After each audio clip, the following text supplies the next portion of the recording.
আজকে আমার মা রান্না করেছে পাঙাশ মাছ দিয়ে পটলের ঝোল। তো রান্নাটা কিভাবে আম্মু করেছে আপনারা সবাই দেখতে থাকেন। 4 পিস মাছ, আমরা মানুষ 4টে, এই দিন 4 পিস মাছ রান্না করছি। এই এক বেলায় আমরা খাবো সব। পাঙাশ মাছ দিয়ে পটল দিয়ে রান্না করেছি, আপনারা সবাই দেখতে থাকেন। এই যে কড়াইতে তেল দিয়ে তেলটা ভালো করে গরম করতে হবে। গরম করে নিলে মাছ ভাঙবে না, ভাজতে সুন্দরভাবে।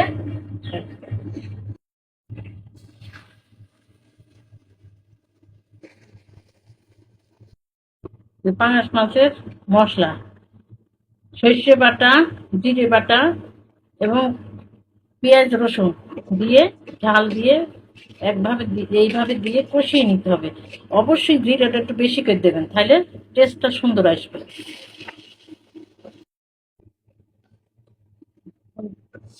পটলগুলো এইভাবে না কাটলেও চলবে, কিন্তু আমার মেয়ে এইভাবে কেটে দেখতে সুন্দর লাগবে বলে। পটলগুলো এইভাবে কষিয়ে নিয়ে এই যে পানি দিয়ে দিতে হবে, পানিটা একটু থেকে দিতে হবে, সুন্দর ভাবে হয়ে যাবে।